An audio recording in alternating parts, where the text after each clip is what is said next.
From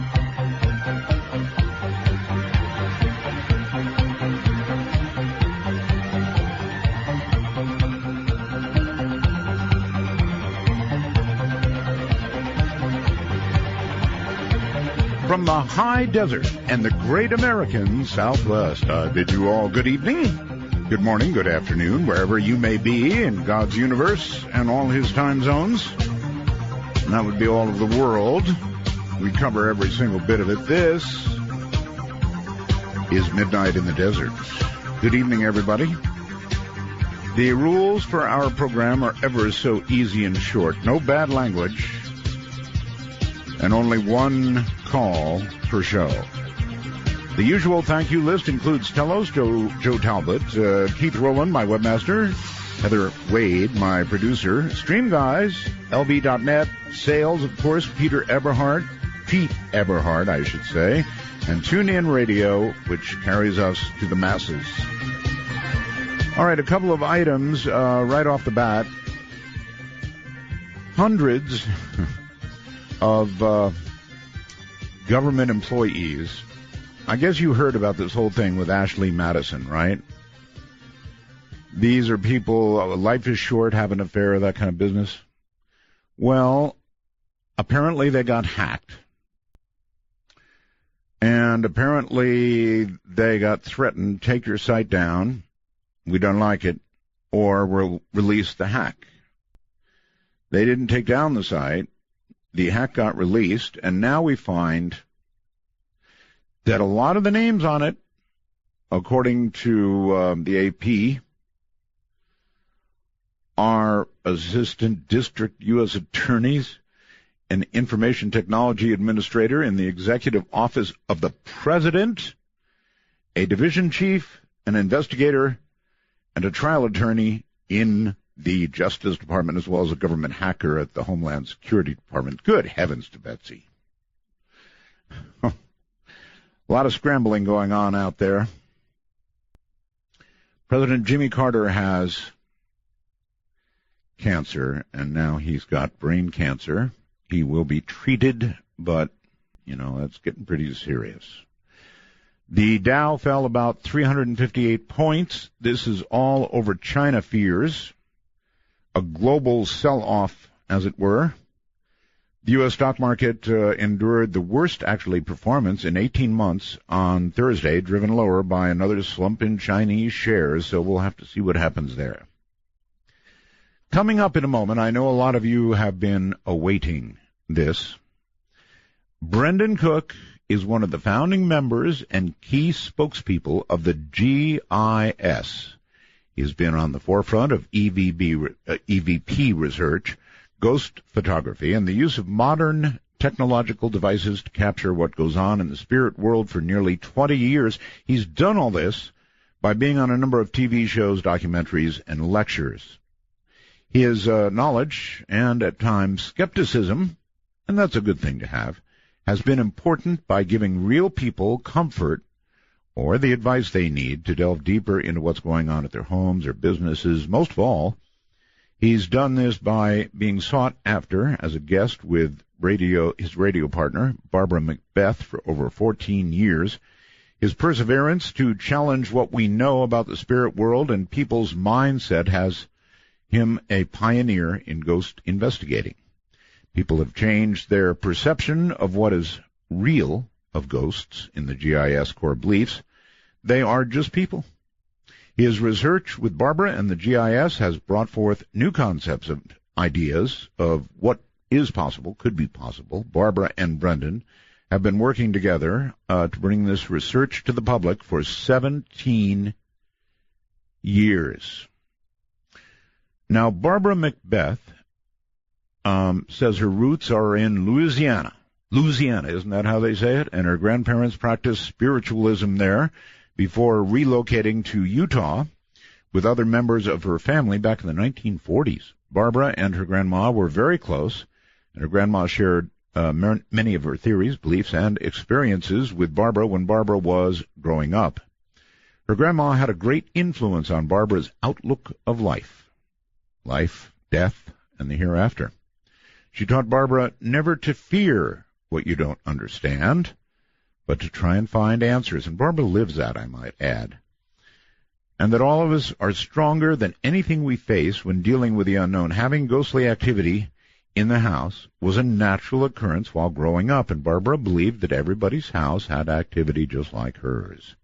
Barbara has independently researched and studied the spirit and ghost phenomena for over 50 years now. She has conducted lectures and presentations, conducted ghost tours at locations where the ghost phenomena has been experienced by many different people over many, many years. She has also been co-spokesperson on behalf of the Ghost Investigators Society, a USU documentary on television and radio. She is leery of anybody who claims to be a so-called expert in any aspect of the subject of ghosts and haunting. She believes that there are simply too many unknowns about it for anyone to claim such a title. She believes that a ghost is the essence of a conscious soul of a person who has lived on Earth. That's a good definition. A ghost had a physical body, but the consciousness continues after death. She believes that whatever kind of personality we have while we're physically alive continues and is retained after physical death. Good to hear. Or at least fragments of it. The EVPs that have been recorded have every range of emotion and personality which clearly come through those recorded strange-sounding voices. So, coming up in a moment, the GIS.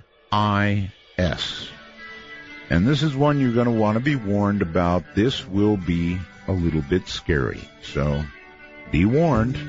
From the high desert, this is Midnight in the Desert. Art Bell at your ghostly service this night.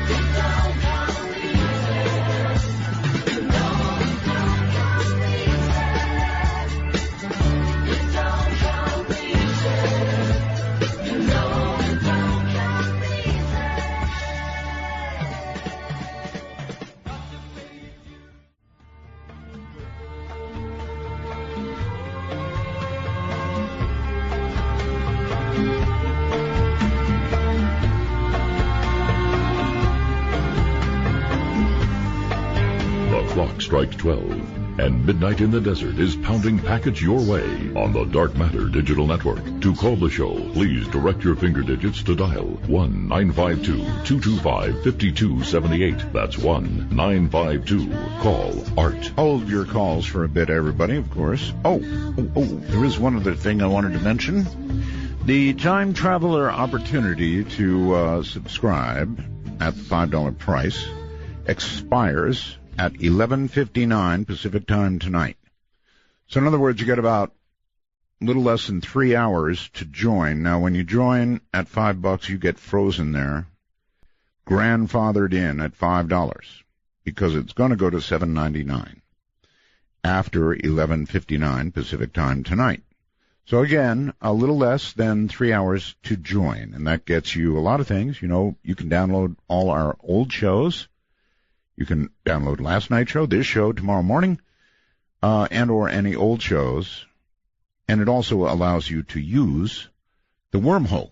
Speaking of which, let me take a quick look at it. So, I'm talking about Ashley Madison. So anyway, that's the deal. Keith reminds me to remind you to use your correct email. Be sure that you're using the email that is your email. People tend to use their wives' or husbands' emails or something like that, and it gets all messed up. Keith has headaches. All right. Here we go. I would like to welcome two voices that we have not heard in a very, very long time. It really has been a long time. Brendan and Barbara, welcome to the program. Thank you very much. It's good being with you again. Good to hear your voice, Barbara. It's been, my God, a long time. Very long. And I'm a lot older than what I was. Yeah, me too. How about you, Brendan?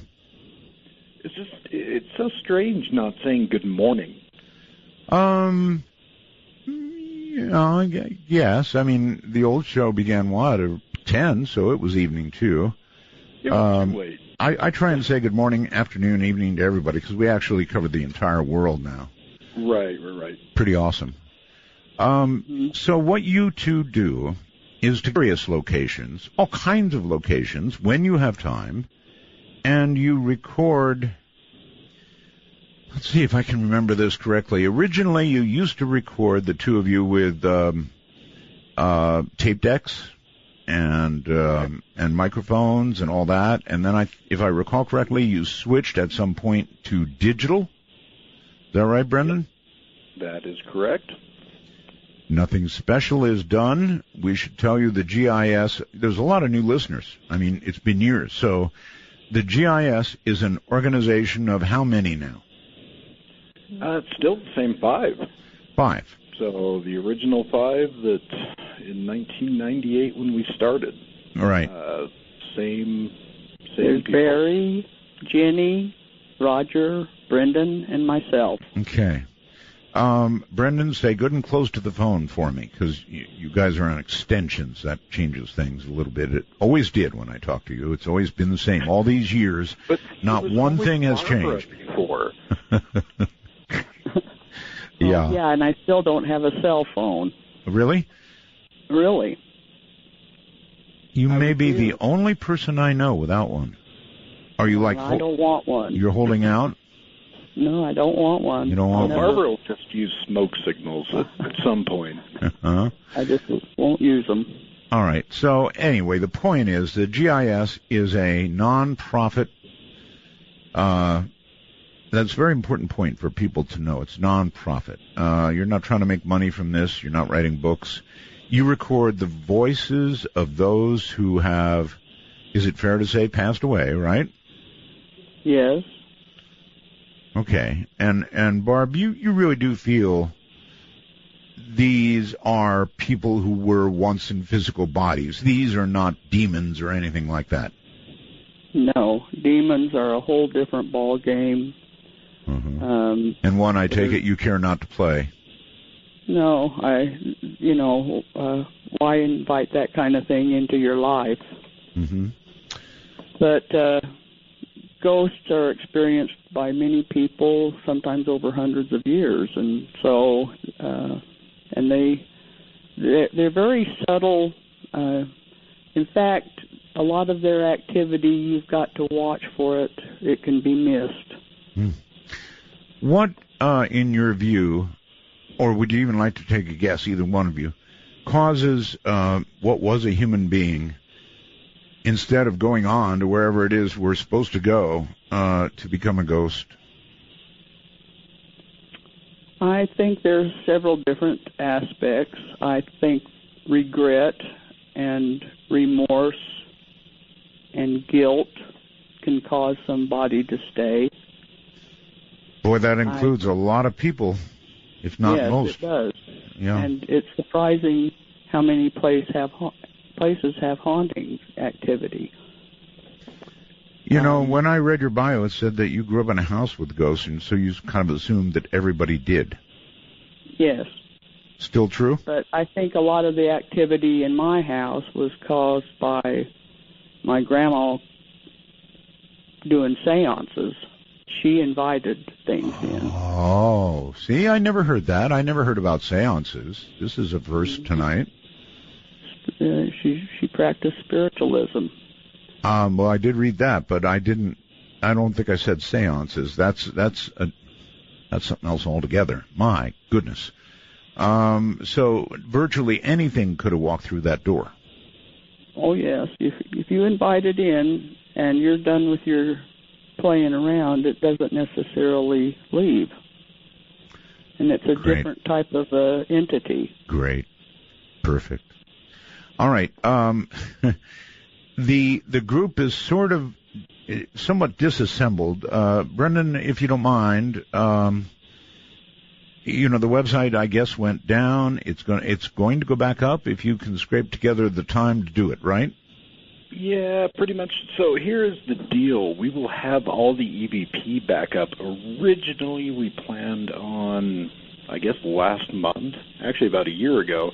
What we're doing is we're just trying to modernize it, put everything into a database, make it easier, because if you remember, we had, thousands of audio clips. Oh, yes.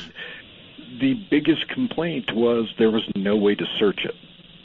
So trying to put all that into a database form where people can just easily find the EVP they were looking for, it takes time when I'm the only one doing it. So.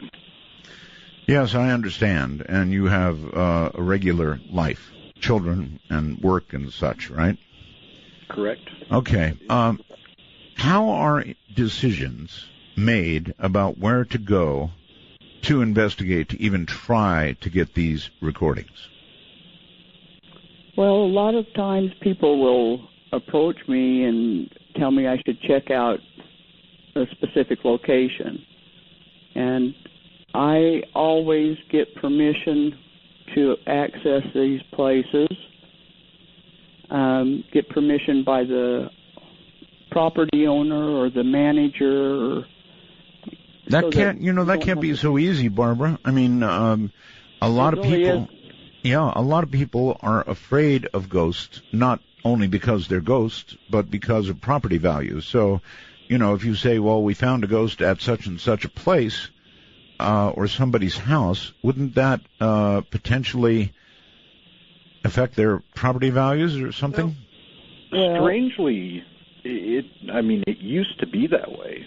Now, not so much anymore. Yeah, now it is kind of a tourist I can't count the number of locations who want to charge. They will literally contact us. And, hey, can you come out? Can you check this the story here? Oh, by the way, we're also going to charge you $1,500 to do it. Oh. So there's places that we used to be able to access anytime we wanted, but there's been ownership changes, and they don't want nothing to do with it. So we don't have access to that anymore. I believe we are still being threatened to be sued. So. Really? Yes. For entering someplace, you mean, or what? Barbara, you can't say that. Sued over what kind of issue? Let me put it that way. Here's the thing. It is a location we had investigated, and this is the ownership change Barbara mentioned. Right. Easily a decade ago. We had investigated this place. We had mentioned it on the air, I believe, with you. Hundreds of times we've investigated this place. And we've mentioned it publicly quite a bit. It was all over our website at one point. And ownership change, and next thing we know, we're getting a cease and desist letter from a lawyer going, yes, any reference to this is now gone. Really? Yes. So, they're afraid of something. I mean, they're afraid, obviously, of being identified with ghosts, right? I would take it, yeah. Well, I kind of thought that, and now I'm hearing they're charging for a haunted room tour during October. So, well, now wait a minute. Wouldn't that be enhanced by your work? You would think. You would think, yes. So, what's their? Well, okay. I mean, I wanted to say, what's their problem? Think about it. Yeah. All right. So anyway, you decide based on what people tell you that there's something going on where they are, or whatever.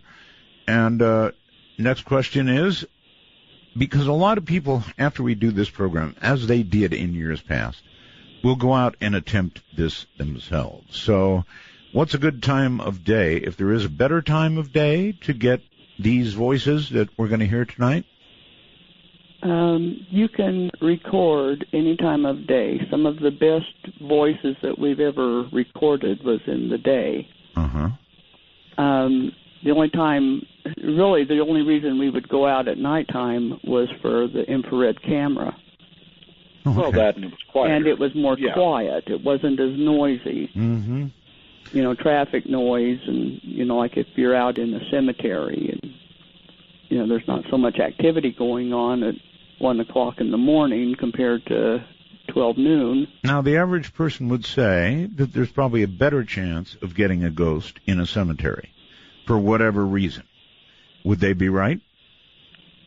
There was one particular cemetery that we never failed to get great EVP out of it.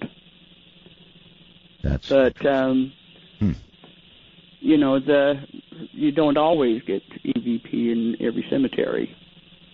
And really, I mean, to go to your question there, why would you get anything in a cemetery? And as Barbara mentioned before, why do ghosts stay? Why do people stay? Well, a lot of it's emotion. And what place has more emotion than a cemetery? That's right. Brendan, stay good and close to the phone for me. Barbara's actually louder than you are. That's backwards. Wow. All right. That's really weird. It is. All right, that's better, whatever you're doing now. So one cemetery has a lot, but other cemeteries not so much so, huh? All right. And I don't know what the reason is. I can speculate, but I don't know why. Okay. All right, this is a big one. Are there evil ghosts? And I bet I'm going to get two different answers. More than likely, knowing Brendan. What? No. Come on. So, okay, Barbara, are there evil ghosts? I would say if there's an evil ghost, it was an evil person when it was alive. Most ghosts and ghost activity, it's very rare for you to come upon a evil ghost. I have never. Well, I'm going to say that I bet it's getting less and less rare because there's plenty of evil people around. There's an awful lot of wicked people around. Wow. Point, exactly. So I didn't mean to push you into a point of view, but Brendan, I think you think there are evil ones, right? Well, I do. Last time I checked, Jeffrey Dahmer existed, and he was pretty wicked. I'm not saying he's a ghost, but how many other Jeffrey Dahmers are there? So, hopefully none. Well, no, you're right about that. But there's plenty of not so nice people. This is not to say they're demonic or, I guess otherworldly is correct, but they're not this fallen angel kind of thing. They're just plenty of wicked people. All right. If somebody at home, it's all in your perception, though. Well, I guess. But when they say things like "drag me to hell," Wait, did we ever get hard that to take that. No, that was a name of some stupid movie. But You're right. But the point is, when they say something that really sounds evil, and you got to admit you've had a few of those, right? Yeah. Or scary. More than I'd like to remember. Right. So when you hear that, you got to wonder. Anyway, give advice to those who will listen tonight and then want to do this themselves, because people can do it themselves, prove it to themselves, and they will get EVPs. If they persist, they will get them, right? That's correct. What do you recommend they do? I think, Art, you covered one of the main things here, proving. And, there's nothing we're going to do, we're going to play tonight, we're going to talk about where we're going to prove it to you. I mean, it's not going to happen. Well, yeah, but Brendan, this will set them up. To prove it to them, they're going to have to go out and do it themselves. Essentially, we're whetting their appetite. If this is something that interests them, or it is a question that they've had during their life, we're going to show them how to do it. We're not going to charge them to do it. We're going to show them free of charge. Here's how easy it is. Well, we're all getting older. You might as well promulgate new ghost EVP hunters. Now, what kind of... there's plenty of those around. There you go. What would you recommend they use for equipment? As of now, here's the thing, and this is, Barbara, you're going to hate me. Cell phones. Well, kind of. Yeah, so essentially a cell phone, make sure you have the antenna shut off. I mean, because this is kind of the equivalent of the analog tapes always using a fresh tape. you turn it on airplane mode. Oh, my God. Okay, cell phones. I just, like, put me in a trance for a second. I hate cell phones. No, I get it, and the reason I say this is because... No, it makes sense, Brendan. Barbara has one. It makes... What? Did you say Barbara has a cell phone? No, except Barbara. Except Barbara. Except Barbara has a cell phone. All right, this is all... I'm hearing this for the first time tonight, and it should have occurred to me long ago because cell phones are beautiful digital recorders. Right, Brendan? Oh, yeah, absolutely. I mean... It just hit me when you said it. So, that's... We never brought this up before. This is brand new, everybody, so you can use your cell phone for EVPs. Oh, wow. This is cool. This is Midnight in the Desert. The GIS is ahead.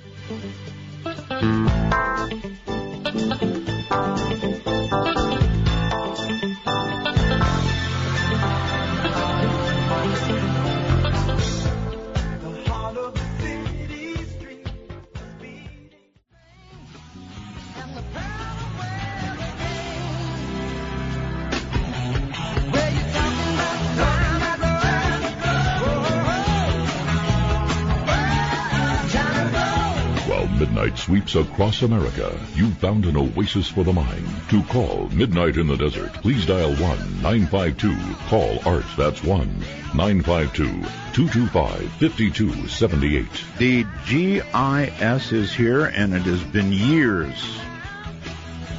Holy leaping iPhones and Androids. I never thought of it. It never occurred to me, but they make the perfect recording device. So you say, turn on the airplane mode, which, of course, disables the internet portion of it and other aspects. So you've now got a recorder with nothing else into it, right?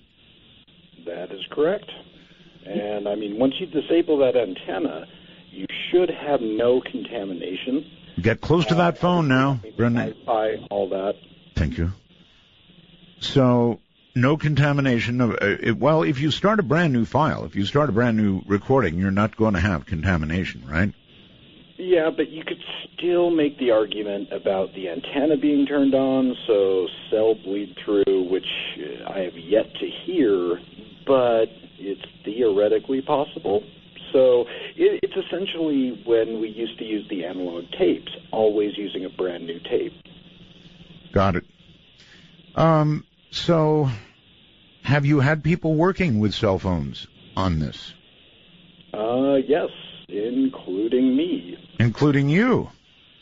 Yeah, which we've got some audio tracks that we didn't include tonight. Maybe on the next one we will include. But quality-wise, obviously they are great, and they are different. They're different. In what way? Well, I used it in conjunction with somebody had wanted me to test out all these different ghost apps that you see for Android, iOS, things like that. And, you know, for the most part, those are all gimmicks. They're all junk. But there are a few that make sense. I mean, scientifically, if you look at them, break them down, they actually make a little bit of sense. And... I hate to say worked.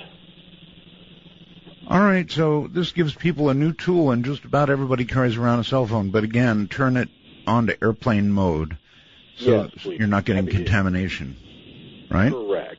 Okay. Yep. Okay. And basically, anything that records, you can use. Can I get you two to switch phones? Barbara, you're doing so well. You're loud. Whereas Brendan is not, and that's so not normal. Not normal. All right.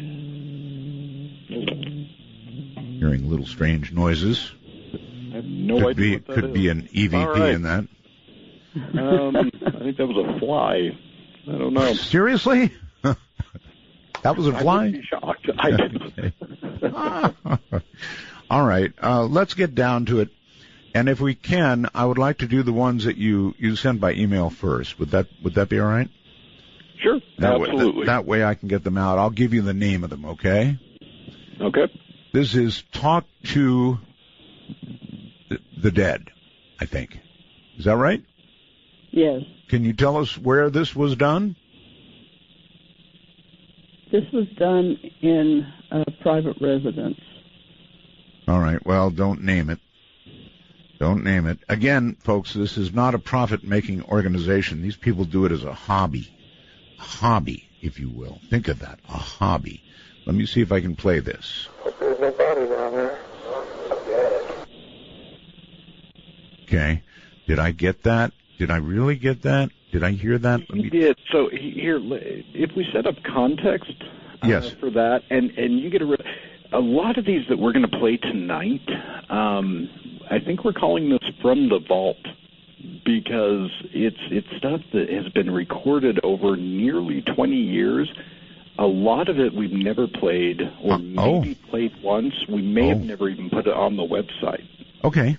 All right. I'm going to play this one again. Set it up for me first. Okay, so basically on this one, you're going to hear Barry, which is one of the GIS members, say, "I hope there's no bodies down there," which Barbara tried to get away from it, saying it was a private residence. It was actually a funeral home, which is about as close as we can get to saying the name. Okay, that's fine. Don't say the name, yeah. Yeah, so it was a funeral home. We were about ready to walk in. Barry says, "I hope there's no bodies down there." And this EVP right after him says, "Talk to the dead." All right, everybody listen very closely for this and what he just said. Here we go. Hope there's no body down there. Oh, man, I heard it that time. All right, I'm going to attempt to give it to you one more time here. Here we go. Listen very carefully. Hope there's no body down there. Oh, I don't like that one already. And this is, here's the thing. This is so old. If you remember, when we do these tracks now and for at least 10 years, we loop these. So we will play them in context with, the investigator speaking, the EVP, and then we'll cut the EVP out and play that twice by itself just for clarity. Yeah, and I'm going to do it one more time, too. And again, the ghost voice says, "Talk to the dead." Listen very carefully, folks. Hope there's no body down there. Oh, my God. That's awful. I mean, it's great. Don't get me wrong. It's great. It's a great EVP, but it's an awful EVP at the same time. It's kind of like, okay, talk to the dead. And the tone behind it is just, short of what it says, which is creepy enough, the tone is not okay.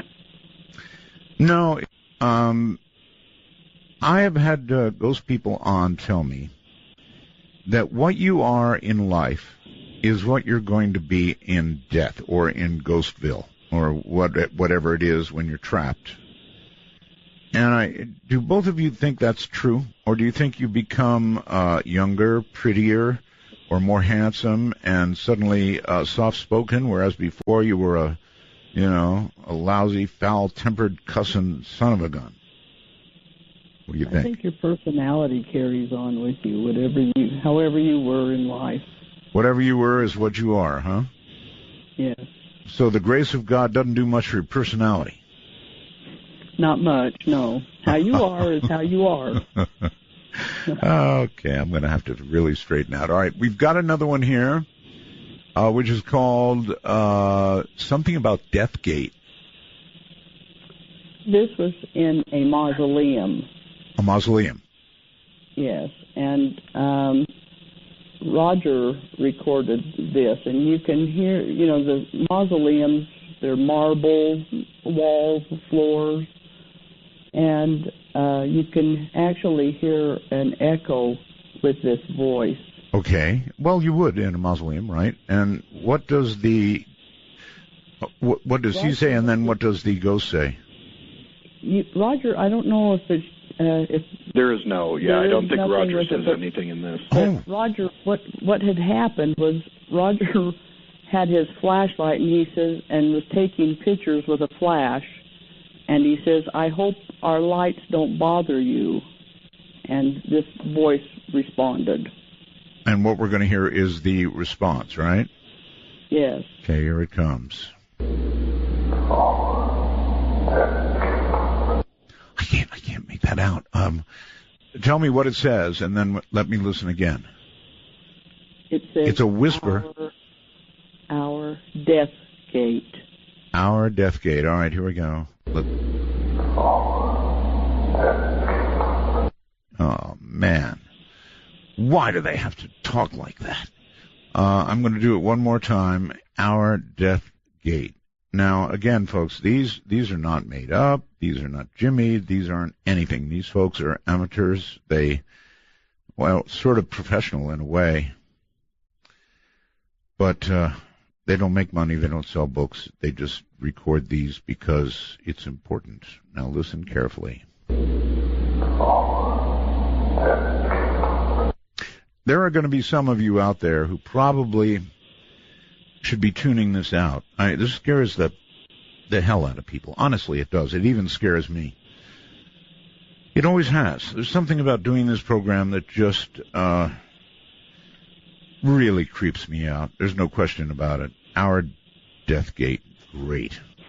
Barbara, again, I don't mean to come down on your case because you're such a sweetheart, and I know you think that they're mostly okay, but these things sound terrible.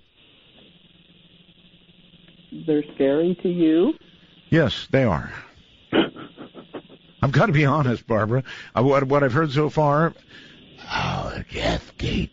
Yeah, that does it for me. You bet. He even had kind of a... When you listen to that with headphones on, you could tell kind of a... almost like a British accent. I mean, All right, I'm going to listen again. Here we go.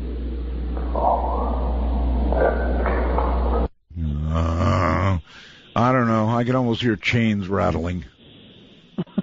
Yeah, but you kind of can, which is, and here's the thing, that I think we recorded in 97, somewhere around there. It was one of our first Boy, that's old. Yeah. So that was recorded probably with some sort of analog device, right? Exactly. Oh, yeah, no, without a doubt, it was analog. It was on tape. Okay, what people need to understand is, really, folks, you can take your cell phone, oh, God, forgive me for saying that, but you can take your cell phone, you can take it out, put it on airplane mode so there's nothing to leak through, and you can attempt to get these yourself. You can go to a place where ghosts have been reported. You probably got a better shot if you do that, right, folks? Yes, walk through a cemetery. The cemeteries are beautiful and peaceful, and just take a walk. Oh, I know. A lot of times I'm kicking around during the afternoon. I say, hey, hon, let's go to a cemetery. Well, I was going to say, if you don't see a ghost, at least you get a great story, right? No, I never do that. Very But entertaining. So let's try this. Have you ever experienced, or do you know of any actually humorous EVPs or ghost events? Because these just scare the hell out of me. Off the top of my head, yes, there are definitely humorous EVPs, Really? And as many as we've recorded in 20 years, it's hard to pinpoint one. I know we've all sat around a table, listened to it, and just laughed. The one that just immediately comes to my mind, I can't say because it wasn't very nice. Okay. Well, okay. I have a very perverted sense of humor. For example, when I have a friend who goes on vacation, I wait until they're gone for 4 or 5 days, and I write to them and I say, listen, not to worry, it wasn't a big fire, and I think it might be out now. My other neighbor just went on vacation. While he was out in park somewhere, I said, don't worry, the police will fill you in when you get home. So that's my kind of sense of humor, Pretty bad, huh? I know there was one night we were out in a cemetery, and Brendan fell in an open grave that had been dug for a burial the next day. Lovely. An open grave. Just great. I said, the stories that you have, even if you don't see a ghost. You really fell in an open grave? Yeah, and I believe, wasn't it you that took the picture, Barb? I think Barry took your picture. Just to rub salt in the wound. If I fell in an open grave, they'd have to wait until I woke up to get me out. No, it was a view I never want to see again. So, well, it's a view you will not see again, but you'll. Well played. Certainly, all of us are going to, I suppose, get there. All right, now I'm going to move on to the other ones you sent me on email, so I can get this out of the way. All right, and this is something about why can't they shut up? Fill me in.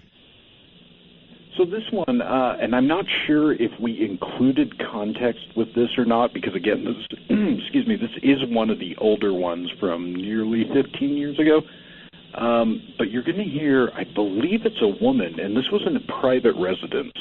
And we were all talking, it really had nothing to do with ghosts.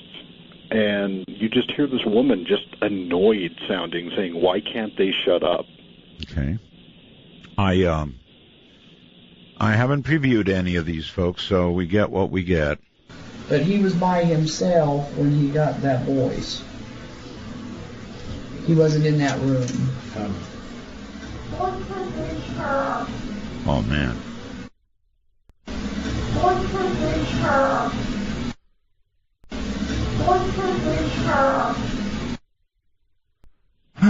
Okay, so that one, on all kinds of levels. Yeah, but so here's a spin on that voice. You hear Barbara talking about one of the investigators who was alone when he got that voice. Yes. It had nothing to do with the voice we just recorded. It was a previous voice. And it almost makes you wonder if this spirit is speaking back to Barbara, saying, "Well, why do they keep talking?" And not us, but the spirits that we're recording. Really? I didn't like it one bit. It sounded like a young person to me. Yes? A little bit. A little bit? Let's listen. But he was by himself when he got Barbara. that voice.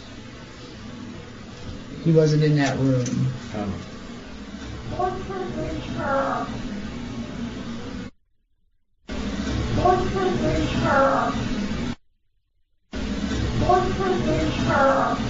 Yeah, I think that's a young person. It could be. So, it's hard to tell. Been a lot of children EVPs, which are like the most disturbing of them all, I would say, right? Yes, they are, and I still don't understand. I mean, at least half of the voices we've recorded they sound like children. Really, half? Yeah. I would say it's over. Yeah. Over half. My goodness. But at least half of them. Oh, my. Aren't there times when I know that you two are hardened to this because you've been doing it for years, and people need to understand that you come home, you do a recording session for hours and hours and hours, then you come home and you review hours and hours and hours of tape, and maybe if you're lucky, you get one EVP. So the people in the audience need to understand what they're hearing is the culmination of a very, very great deal of work. Is that fair? That's very fair. Easy, yes. If you're out for 4 hours, you have 4 hours to review. And to be able to hear something that even sounds like a whisper in that 4 hours is lucky. All right. We're going to take a brief break, so you two hold it right where you are. Well, no, we've got time to just do this one more time. But he was by himself when he got that voice. He wasn't in that room.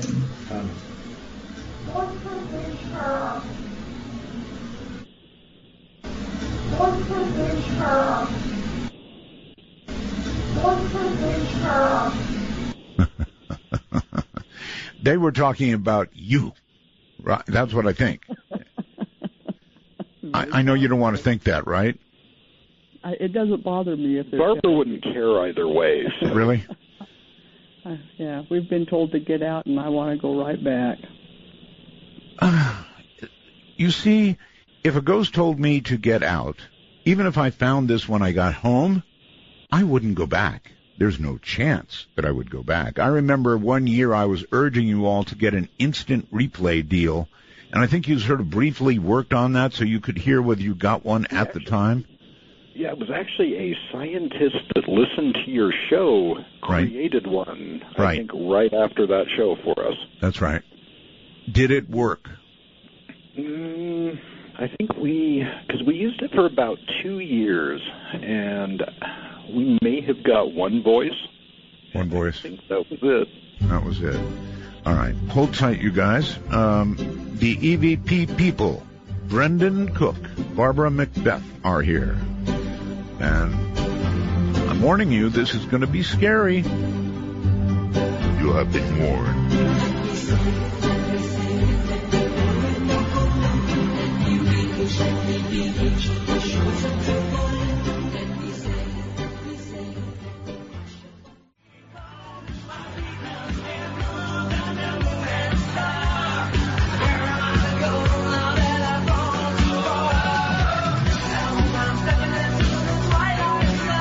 Take a ride?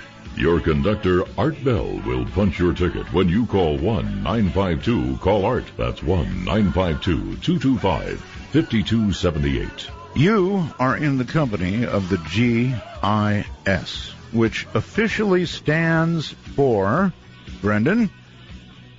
Ghost Investigator Society.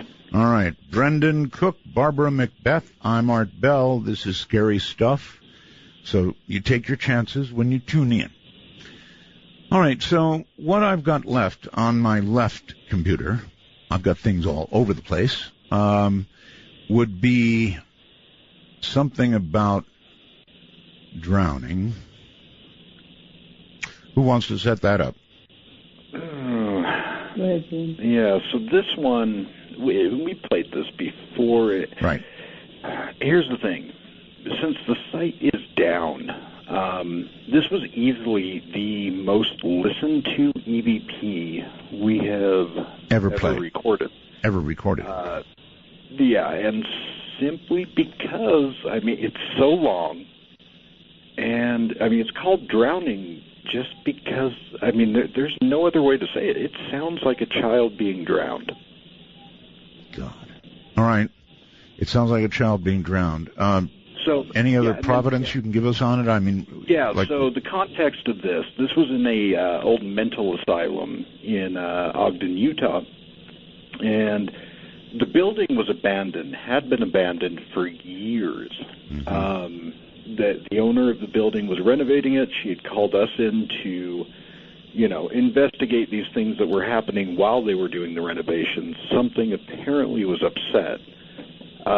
We had set up our equipment. We had gone through, done a regular investigation, and I decided I was going to leave my mic, and because I had this big condenser mic in this room, kind of in the back of the building, and I was just going to leave it there, and then we were all going to go. I don't even know where we went. We went outside, So we were out for a while. There was nobody in this building. There should have been really no sound other than maybe cars driving by. And about 10 minutes in, this picked up.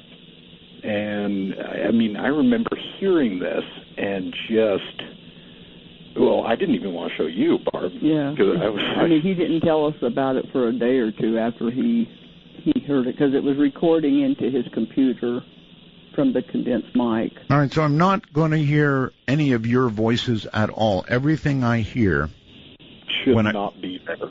Should not be there. The water sound. This building had no running water. No plumbing. Had no plumbing on, no water on for years. All right. With that as a setup, here it comes. Listen closely at your own peril.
Oh,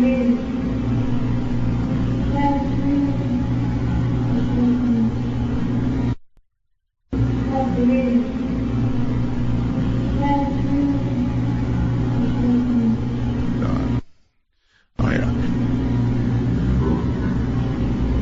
You know what? I'm going to stop it. Yeah, and that's basically just the voices. Yeah, am I hearing correctly when the voice comes in? Is the voice saying "help me"? The child, the voice that sounds like a child. Yes. Yeah. It sounds like he's saying, "Help me, can't breathe, couldn't breathe." All right. See, that I want to hear again. So I don't know. I hate to play the whole thing again. But I guess I'm going to.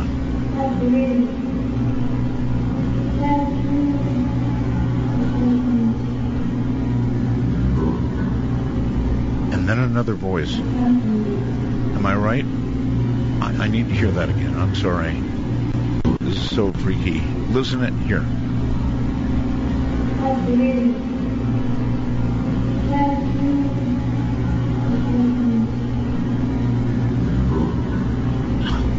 That was another voice.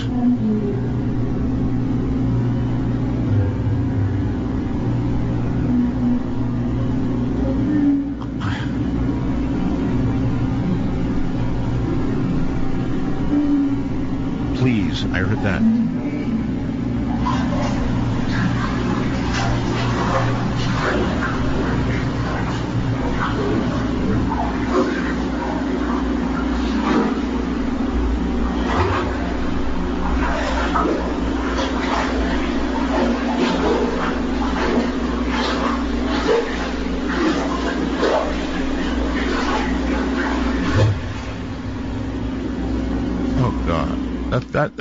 That's just horrible. It's horrible. It is.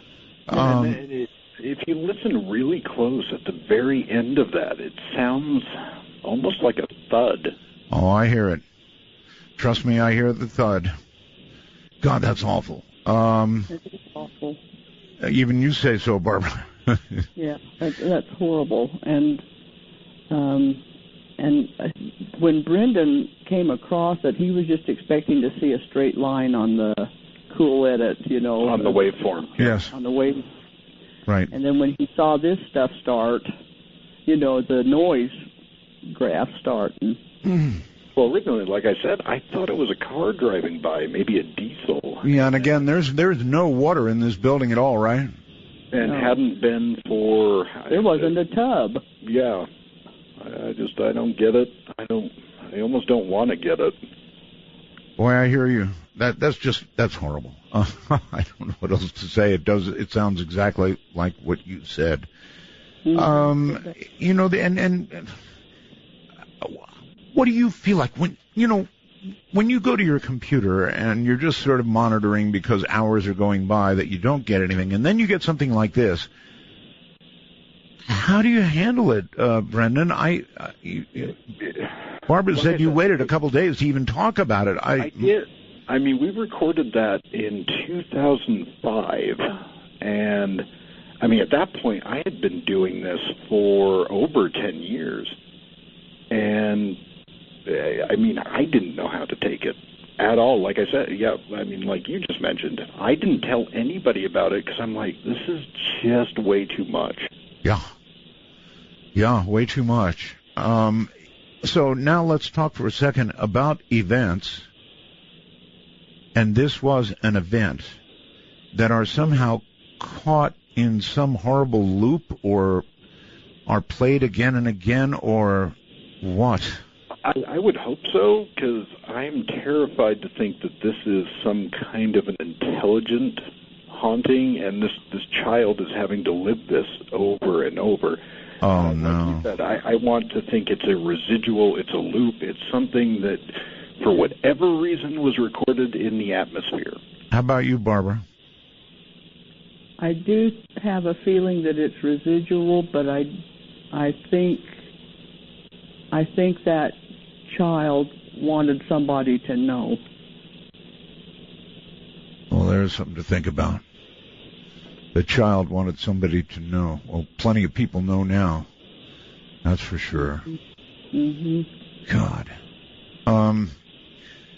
It's heartbreaking. I can remember my feeling when I first heard it, and Brendan had called and said, we recorded something in that building. He says, and we hadn't been to that building since we had recorded it. It had been a couple of days. And he says, I want you to listen to it and see what you think. Yeah, I didn't tell you at all what it said, it shouldn't be there, and that was it. Guys, I've got a question.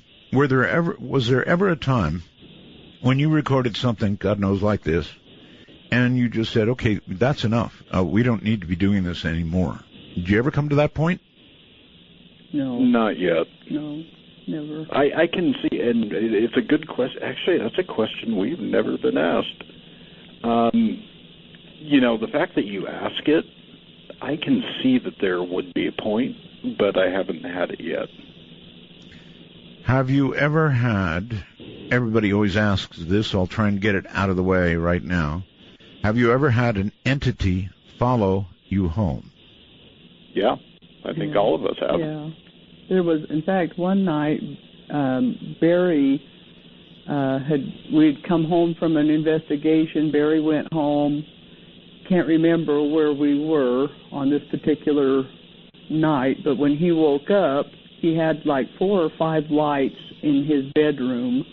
He had gone to sleep, and when he woke up, every light in his bedroom was on, like 4 or 5 lights.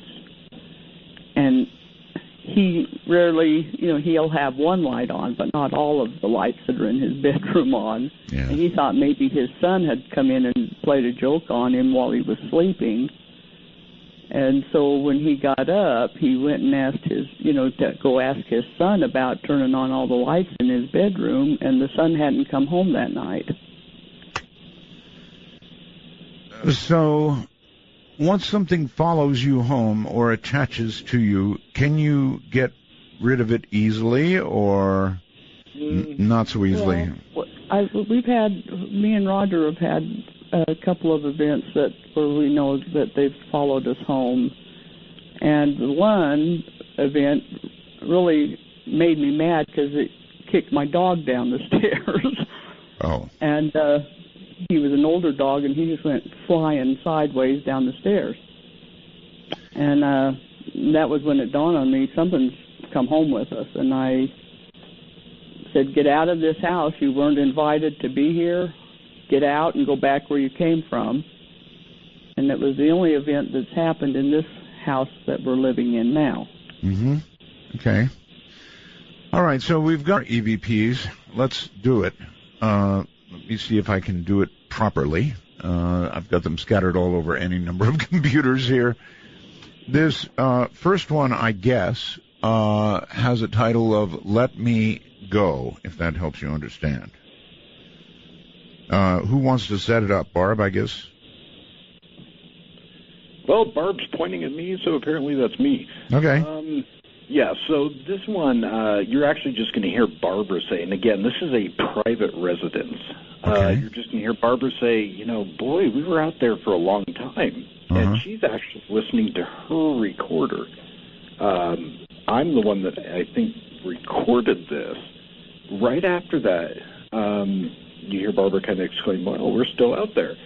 And then this creepy kind of disembodied, and I hate to say it that way, but that's really what it sounds like. This voice says, let me go. Well, it is disembodied for sure, right? I know. I was just hoping I could come up with some other term way to say that. So the let me go part is going to be the disembodied one.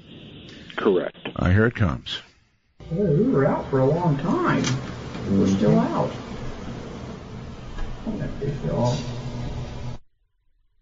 On that big dog. On that big dog. Well, that's awfully clear, isn't it? Yeah.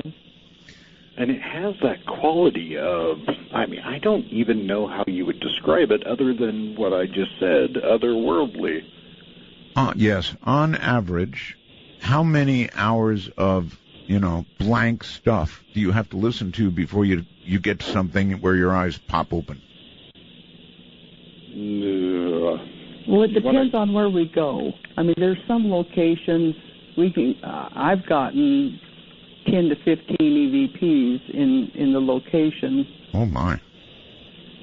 On average, I would say between the five of us, yes, we probably would go through over 20 hours to get one voice that might sound like that. Well, there you have it, and here you have it one more time. Oh, we were out for a long time. We were still out. I'm that fish off. I'm that fish off. I'm that fish off. I don't suppose you want to speculate on what "let me go" means? Ideally, I wouldn't, because I have no idea. The only thing I can come up with is just not pleasant. So us being there, I think, was keeping this thing around. Meaning your presence. That we can't hear them at the time it's recorded. It really is a shame, I guess. I mean, on the one hand, it would be so freaky that I don't know how I'd handle it. Hearing it later is at least detached in some way. We'll be right back. We've got a break here, so I want everybody to hold tight. There is a theme you should recognize. Don't forget, time travelers, you've got about an hour and 3/4, not quite an hour and 3/4, to join us.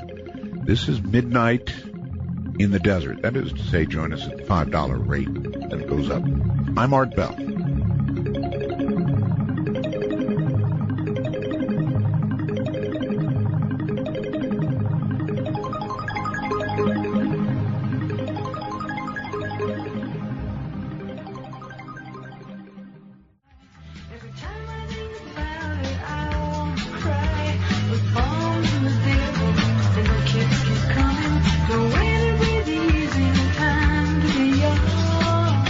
To initiate a dialogue sequence with Art Bell, please coordinate your phalanges and call 1-952-225-5278. That's 1-952-CALL-ART. If you are just tuning in, warning, this is really, truly scary stuff. What you're hearing are EVPs. These are the voices of the dead. They are recorded, in this case, by the GIS. Represented tonight by Brendan Cook and Barbara Mcbeath. And this has been over many, many, many, many years that they've been doing this. They do it as, I guess a hobby is the right word. Is it, you two? Is that the right word for what you do? Well, for the most part, consider it a hobby. I don't. Well, we've spent how much money doing it, so yeah. It's a very expensive hobby. How's that? Accurate. I love the idea of cell phones, though. I'm going to try it myself. Trust me. Really? I'm absolutely going to try it. Yes. I have an iPhone 6. I'm ready. I'm proud of you. You are. So that means you're going to get an iPhone soon, Barbara. No. No. Sorry, just had to mess with you. I have a hard time with a digital recorder, Art. Right, I've got you. She's not even joking. She has a reel-to-reel. You still have a reel-to-reel? Really? Yeah. Okay. Alrighty. 2 questions from the internet, if we could, please. I get these, and they're pretty good ones. This one comes, I guess, relayed from Twitter from Darren. Do EVPs ever contain useful information? I don't know what they mean by useful, but, Contemporary? Yeah. Yeah, well, no, not contemporary. Useful information, like, your chair is weak and will break soon. I just made that up. I mean, something... I'm sure there are cases where they have. I mean, we haven't. The only useful information we got was the plastic eyes. We played that on your show. Oh, right. Oh, God, I remember that one. In the mausoleum, and Jenny had recorded that. And And I called the funeral director the next day to find out if plastic eyes had anything to do with their business. Right. And we found out that they did. Yes, they do use plastic eyes on bodies. And the ghost voice said what exactly? It just said plastic eyes. That's awful. All right. Another question from the internet. What's with all the EVPs always being in English? They're not. We only play English ones because, here's the thing. EVPs are so hard to understand anyway. True. And we're pretty much an English-speaking country, so we do have plenty of EVPs that speak German, French, Native American, Gaelic, even. All right, here's a very important question. Do you record using two or more simultaneous microphones? And if so, have you attempted to triangulate any audio source? Now, this is really an important question. If I break it down a little further, you do use microphones, I think, right? Yes. Yes, correct. But it's not. Yeah. Is it absolutely mandatory to use a microphone? Well, for us, yes. For everybody else, again, cell phone, just the internal mic is fine. Yeah. Yes, we use external mics on everything. At any given time during an investigation, we have 4 or 5 recorders in that location. So Terry's question went to triangulation of where the audio actually is emanating from. Does not work. Doesn't matter. Yeah. We have had the weirdest... We have had things where we audibly hear the voice, which is rare, but we audibly hear it, and it does not pick up on a recorder, or it only picks up on one. So triangulating the source is a tad hard. All right.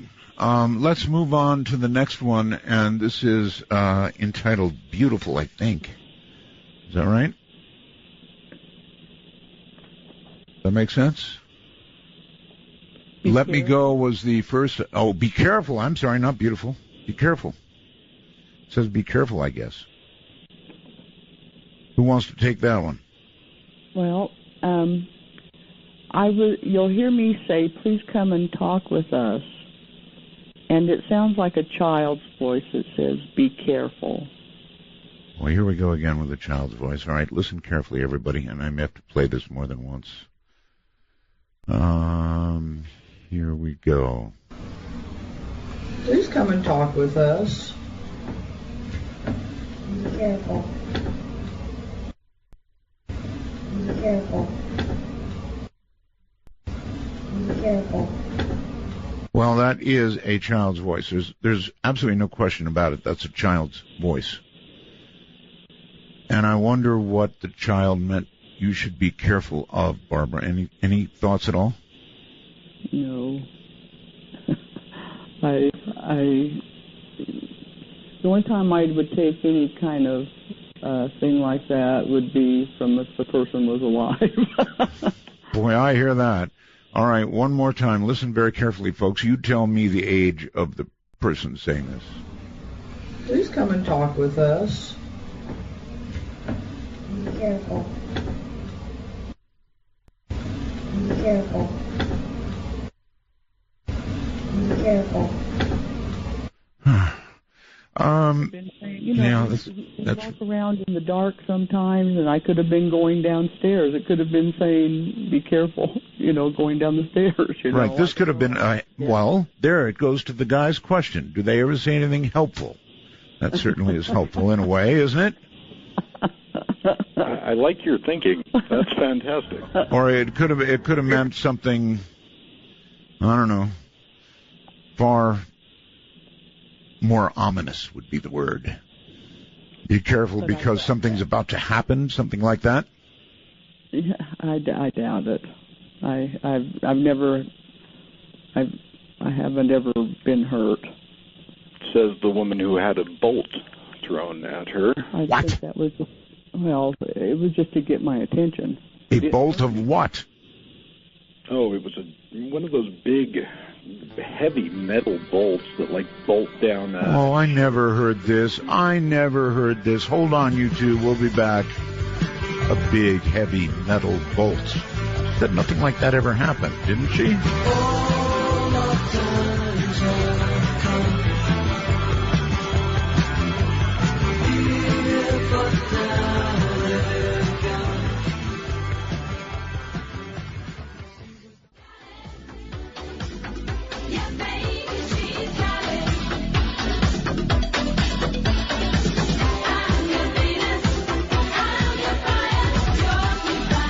No call screening, no waiting on hold, no requirement to kiss Art's ring, just good talk. Join Art by calling 1-952-225-5278. That's 1-952. Call-ART. Hello, everybody. This is EVP time. The GIS, Ghost Investigators Society, or did I get that wrong? I think that's right. Ghost Investigators Society, right? Right. Okay. Barbara Mcbeath. Time you've said it, but I'm sorry? No, it was a joke. Sorry. Okay. And Brendan Cook, Barbara Mcbeath, Brendan Cook, the ones who get these things. And I'm hoping that I can talk you guys into, well, I don't know, a big show somewhere near Halloween. Can that be done? Easy. Easy. Can do that. Easy peasy, huh? All right. Well, again, doing it as long as we've done. If we weren't so busy, we'd have had quite a bit more, I think, here. Mm-hmm. Well, you know, my new show hasn't been on the air that long, and I just really appreciate you folks. All right, there's something coming up about we want to go to. What does that mean, Barb? What am I about to hear? Well, on this, anytime we are leaving an investigation, once we get into the car, I always say, if anyone's in the car, please get out. Smart. Most of the time they will. Oh, I see. So this is the ghost saying we want to go to. So you actually said that. Are we going to hear you say that in this? You're going to hear me say, if anyone's in the car, please get out. Right. And you'll hear this. It sounds like a child. We're leaving a cemetery. Okie dokie. Here we go. Brace yourselves, folks. Anything else, Barb? No. No. Okay, here it comes. If anyone's in the car, please get out.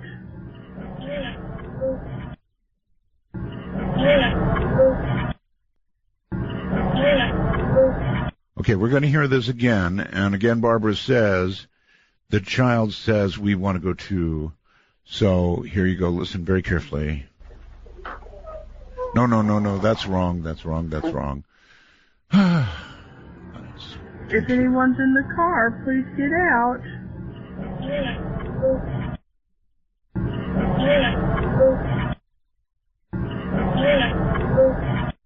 Wait, I don't get that out of it. It's almost sounds like we can't or something.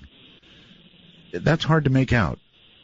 I clearly hear we want to go to. Really?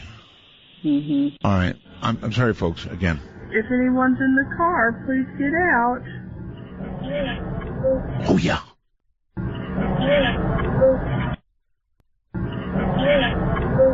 Okay, got it that time. Thank you. And I know that even you, when you take these things home, you have to listen sometimes, multiple times, to understand what's being said, or maybe you've been listening to ghost voices so long that that's not the case. You tell me. No, the fights that we have been in around... 5 of us. Yeah. Hearing it say something completely different. Yes. And ultimately, that's the key with EVP. We were obviously presenting some of the best voices that we've ever recorded, the ones that are loud enough to be heard. Sure. The majority are not like this at all. I mean, they're just whispery and syllabic, and there's a lot of what you'd call pareidolia that goes into it, trying to figure out what it's saying. I bet. And EVP is ultimately just subjective. So, you notice we context what the investigator says, what the EVP says, and human nature, your brain is now trained to listen to that. Gotcha. You're far more trained than we are, for sure. And as I mentioned, it's been years, so there are a lot of new listeners tonight, and they're probably pretty freaked out, is all I can say. And, well, no, I'll say one more thing. Try it yourself. This is not something only the GIS can do. Yes, they're very good at it. Yes, they've been doing it for years and know what they're doing, but you can do it even with a cell phone. Just remember, turn off, as was suggested, turn on the airplane mode so that you're not contaminating in any way. You can also do it with a digital recorder. Do microphones, Brendan, make any difference?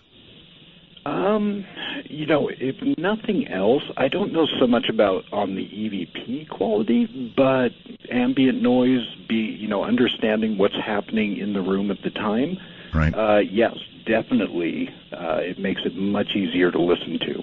It's always a problem, of course, of signal versus noise. You can increase the audio gain, but you bring a lot of hiss and stuff with it, right? Right. And, to kind of go to that, some of the voices we played from the mausoleum, I mean, you can hear that echoey kind of, and it's very hard to make out things that are being said. Getting a mic, being able to kind of filter some of that stuff out, in real time, it helps a ton. Okay, let's go to one, I guess with Barry, something about wake up. Is that right? Okay. So this is a little bit different. This was from the prison in Rawlins, Wyoming. And you hear Barry, he's actually shutting a cell door, and it almost makes a cliched horror movie sound effect. So you hear the cell door just shutting and slamming. Then you hear Barry go, creepy. That's creepy. And this woman almost like she's yelling / whispering at him, saying, wake up. Again, this is in a prison? Yeah. Well, you guys just really go to some of the best vacation spots anybody goes to. Prison. All right, let's listen to this, see what we get out of it. You ready? Creepy. Creepy.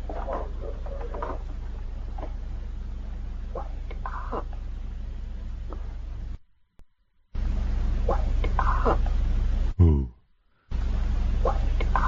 Oh, yes. Oh, creepy, indeed. All of her energy. I mean, it's like she's using every bit of energy she has to get this out. Yeah, I've never heard any of these. These are all new ones, huh?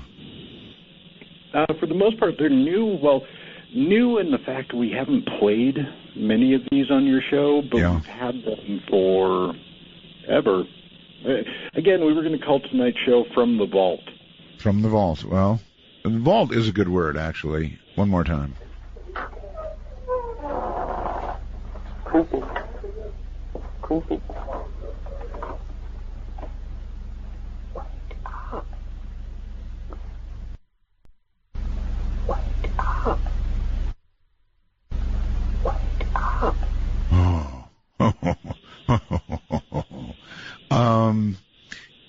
Let everybody know what you do at the end of these particular ones. You repeat it 3 times, and you increase the volume so it's more easily heard on the radio, right? Well, and normally we don't even amplify the 2 loops at the end. Sometimes we do if it's really whispery. That was pretty whispery.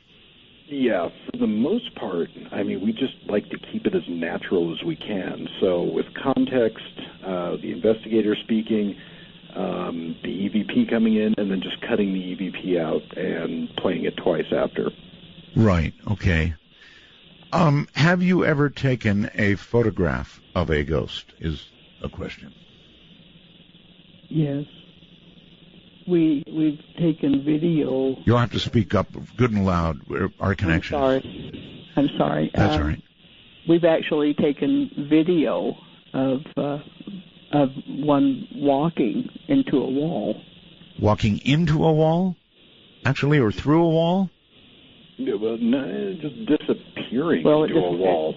Where it was headed and disappeared at was into the wall.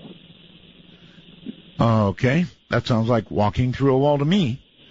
If you see it disappear into a wall, presumably it came out on the other side and you just didn't see it. But maybe not. You actually have video of that. I would dearly love to see it, and I guess your website is going to have to get back up before we see it, eh? Yes.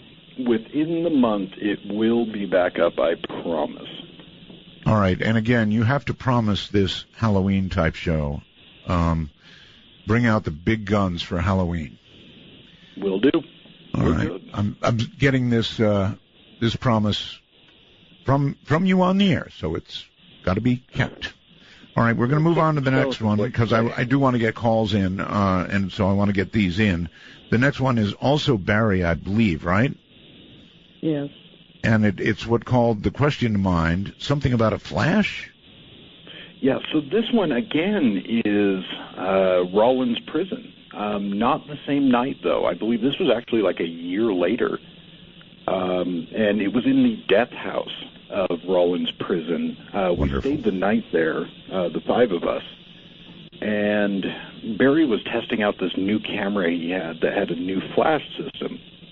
And you're going to hear Barry say, well, we'll see what the flash is going to do. Mm-hmm. Yep, we'll see.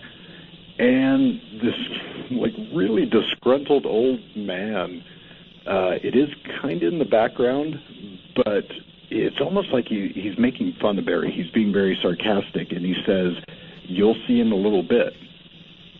Really? You'll see in a little bit. All right, let's listen to that. Here we go. Wait a minute. Let me stop that and do it again from the beginning. Okay. With the one with the flashing pin, it did. And we'll see. Maybe a little bit. Maybe a little bit. Maybe a little bit. Now, these are not easy to hear, everybody. They're not easy to hear. That one's not easy to hear, particularly, is it? No, and that again, I think that was 1998. So really? There's some audio degradation. Sure. Yeah. There was no carpeting or drapes or furniture. It's just a cement. It's a death house. It's the death house. There's just cement, nothing to absorb sound. Do you remember when you switched from analog to digital recording? I do. When Barbara still technically I don't think has. So it would have been, the first time was 2004 where I started just doing nothing but digital. That's when we began getting slightly clearer copies. I mean, correct. The digital just doesn't have the same kind of, I mean, after all, if you have a recorder, you've got a tape running across heads, so you've got noise. That's all there is to it. All right, let's move on to the next one. This next one was at Deer Lodge Prison up in Montana. And you're going to hear this door, a cell door creaking shut. And the EVP says, help, I'm in here. It sounds like an old man. And then you'll hear Brendan say, is anybody in here?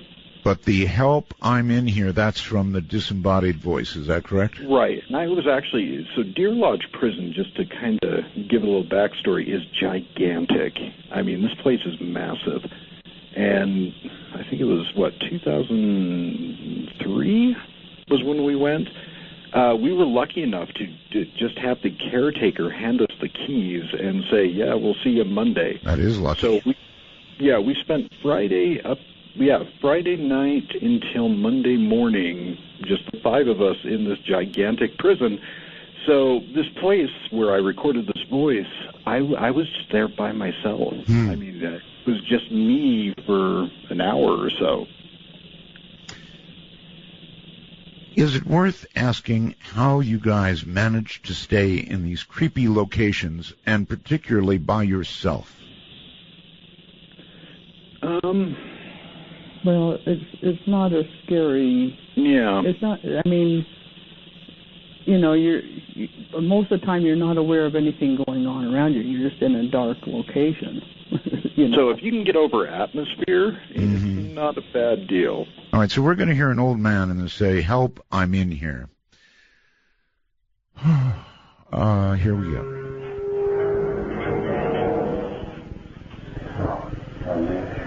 Oh, yeah. Anybody in here?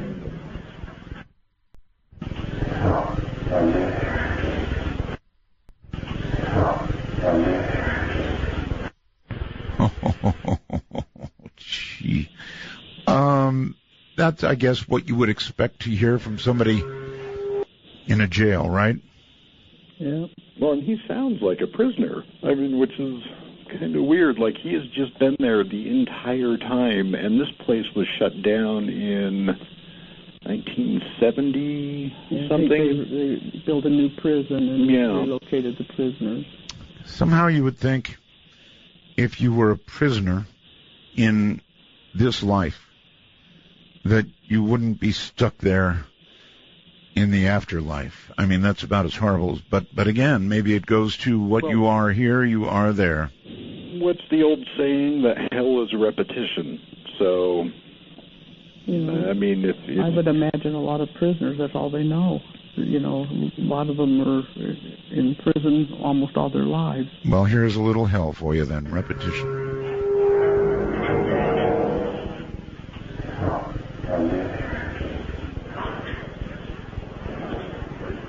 Anybody in here?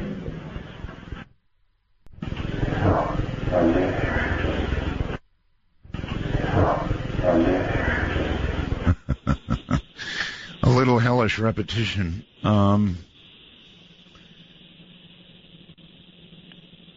The two of you, do you think you don't think that all people when they die become stuck here, do you? I don't believe so. No. No, and I'm with Barbara on that. I think if that were the case, our job would be so much easier. That's true. There'd be so many more voices to get, I guess, huh? Correct. Okay. All right. We've got yet another one. This is Brendan, I guess this is you, huh? Yes, actually it is. And what you're going to hear is me just saying, okay, let's go see if Barb's upstairs. This was actually in that mausoleum that we did quite a bit of recording in. We don't so much anymore because we can't really get access. But I'm downstairs with, it might have been my wife at the time. Again, this may have been 15 years ago. Okay. So, yeah, I say, hey, let's go see if Barb's upstairs. And this child says, and it's interesting because this was in the middle of the night. We had no flashlights on and no lights on in this mausoleum. So if you can imagine being in this marble tomb that is pitch black, this child says, I can't see. All right, and that's what you're listening for, folks. All right, let's see if Barb's upstairs.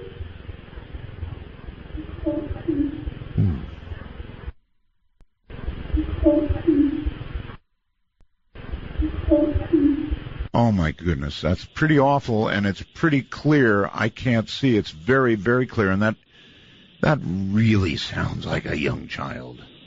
Yeah, and the interesting thing is right where that was recorded is this stairway, which I don't know if you remember, we had a voice of me falling down those stairs and something responding to that.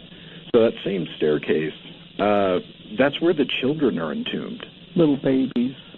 Little babies. Children. All right. One more time. Here we go. All right, let's see if Barb's upstairs.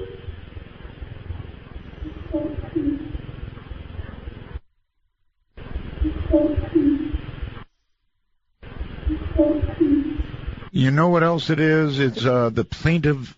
It's kind of a plaintive tone.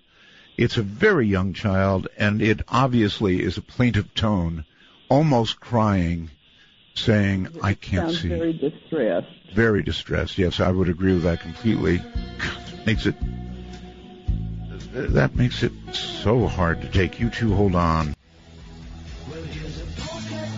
You're gonna choke on it too. You're gonna lose that smile because all the while I could see for miles and Midnight in the Desert is a wild trip across the Days Divisor. Get your ticket to ride by calling 1-952. Call ART. That's 1-952-225-5278. You know, I thought I'd lighten it up a little bit. Listen to this. A man checked into a hotel. There was a computer in his room, so he decided to send mail to his wife. He accidentally typed in the wrong email address, and without realizing it, he sent that mail to a widow who had just returned from her husband's funeral.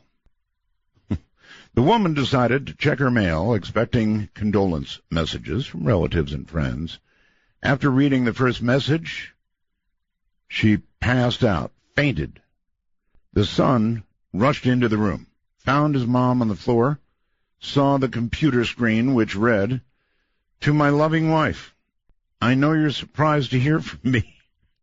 They have computers here, and we are allowed to send mails to loved ones. I've just been checked in. How are you and the kids? The place is really nice, but I'm lonely here. I've made necessary arrangements for your arrival tomorrow. Expecting you, darling. Can't wait to see you." Oh, God. Well, I had to lighten it up somehow. My wife actually showed that to me earlier. Incredible. All right, well, back to the bad stuff, or the good stuff, depending on how you look at it. Art. Yes. I've got to let you know that Brendan had to leave to go to work, an emergency, but Barry is here. Barry. How you doing, Art? I'm doing okay, Barry. I don't know that we have ever heard from you, or at least live. No, I wasn't prepared for this, but I guess I'll do the best I can. You'll do fine. And I'm kind of glad to have your input, Barry. My goodness. Where have you been all these years? Actually, I was working a lot of swing shift and late shifts, so I, had to fill in and go with the group when I could. I understand. Retired now. You're retired? Yes, I just retired about 6 months ago. How did you get dragged into the group? I met Barbara. Well, I had met Brendan online, and he invited me to a meeting that they were having, and where I met Barbara and her husband, and we took a liking to one another. And when they set up their group, they invited me to join them. Mm-hmm. I mean, it's not the normal kind of invitation you get. We record Voices of the Dead. Come join us. No, I had the interest, prior to that. I read a lot, and it was a time that I wanted to experience it myself. And so I found a group that, was local, and we hooked up. And we adopted him. You adopted him. A lot of people don't know that EVPs go back a long, long way, correct? Yeah. Wasn't it Alexander Graham or somebody who experimented with them? I believe it was. I believe it was, too. Mm-hmm. Yeah.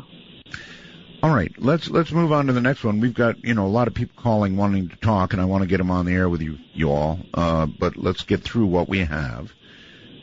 This next one, Barb, or either one of you.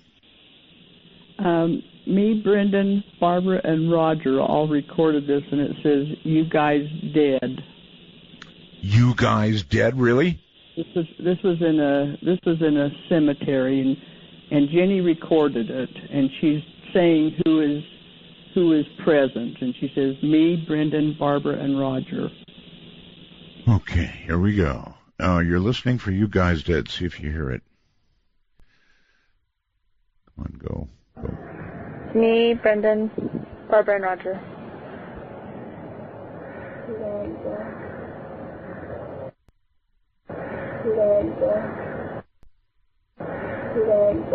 Oh, yeah, that's what it says, all right.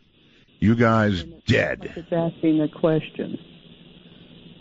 You think it's a question? Yes, I think it's asking a question. You guys dead? Uh-huh. Me, Brendan, Barbara, and Roger. Yeah.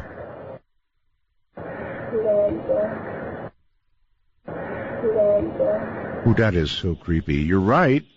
It says, as a question, you guys dead? Like that. Yes. Clearly. So, that implies then that the dead don't know if they're talking to the dead or the living. That's true. Is that fair? That's fair, yeah. What do you think, Barry? That's what I get out of it from, my understanding of the way the voice sounds. It's asking a question. I don't like that one. Okay. All right. Let's keep going. Let's do one more. We've only got a couple more, so let's do one more. This one looks interesting. Who wants to set it up? Which one are we doing? That's the second to the last one. Yeah. Okay. We're leaving a local funeral home, and Brendan says, I can hear it from back here. I think he heard some audibly. And this recording comes on and says, we're not done. It's a woman's voice. Meaning they're not done, I guess. All right, here it comes. I'm here from back here. Oh, yeah. All right, that one is very disturbingly clear. Would you agree with that? Yes, it's very clear. Disturbingly clear is the only way I can. How many of them come out that clear? Oh, God, percentage-wise, I think clear percentage, in my opinion, about, 25% of that? Mm-hmm. That are loud and where they aren't so whispery. She has a good, strong determination. Yes, one last time. I'm here from back here.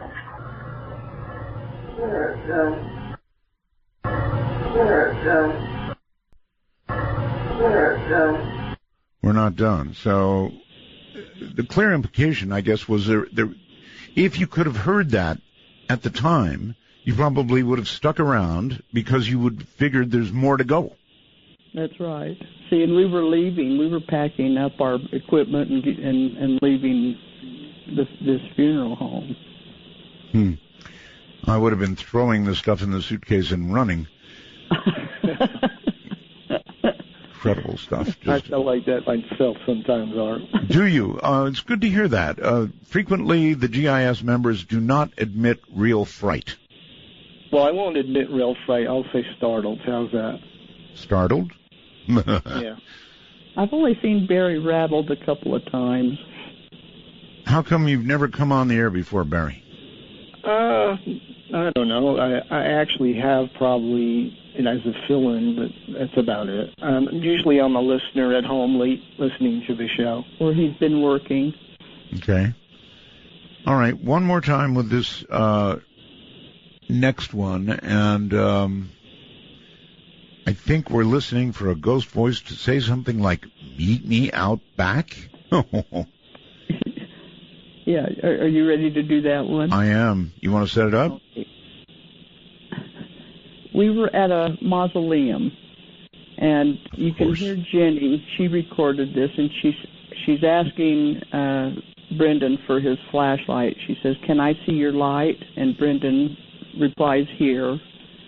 And this EVP, this woman, said, "Meet me out back."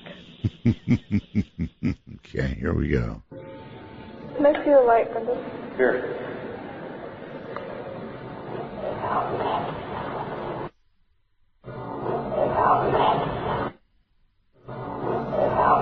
Oh, that's a very whispered thing, huh? Very whispered. Yeah, and a lot of them are like that. They're hard to know for sure what they're saying. Very whispery. That's why we try not to use those. Well, nevertheless, we went from one that was very clear to one that was hard. Can I see the light, Brendan? Sure.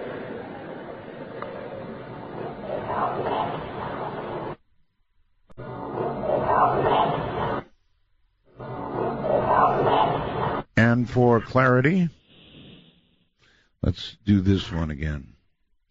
Let's see. I'm here from back here.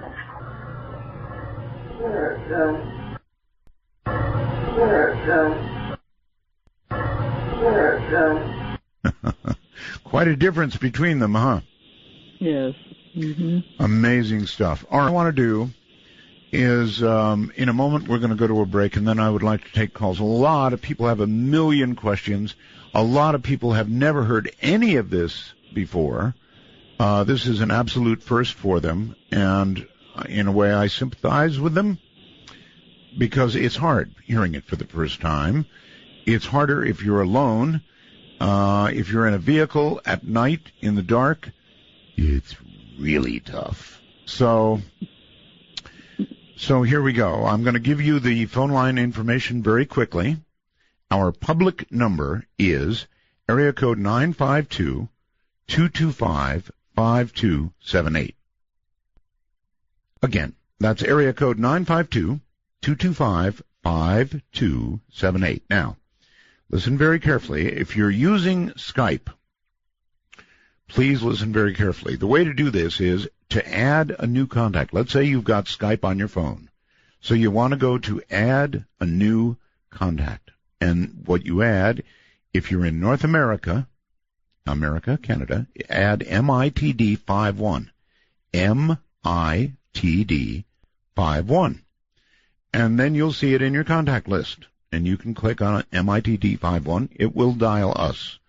Outside the country, put in MITD55. Outside America and Canada, put in MITD55. Then it will be in your contact list. Then you can call us. So there you have it. That's how to do it. Now all you have to do is do it. If you have a question about what you've heard so far this evening, it would be a good time. Be a good time to pick up the phone and ask.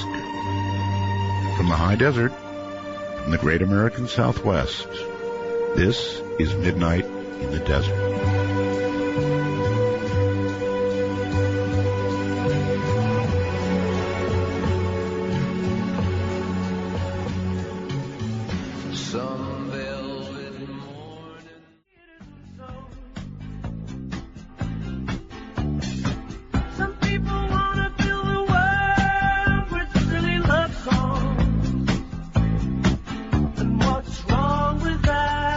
Take a ride from the high desert and the great American Southwest. This is Midnight in the Desert, exclusively on the Dark Matter Digital Network. To call the show, dial 1-952-CALL-ART. That's 1-952-225-5278. And again, the two Skype entry points for North America would be, the one for North America would be MITD 51. That's MITD 51. If you're outside the U.S., way out there somewhere, MITD 55. Either way, it is a free call. And remember this, if you don't get through the first time when calling Skype, for heaven's sakes, call again.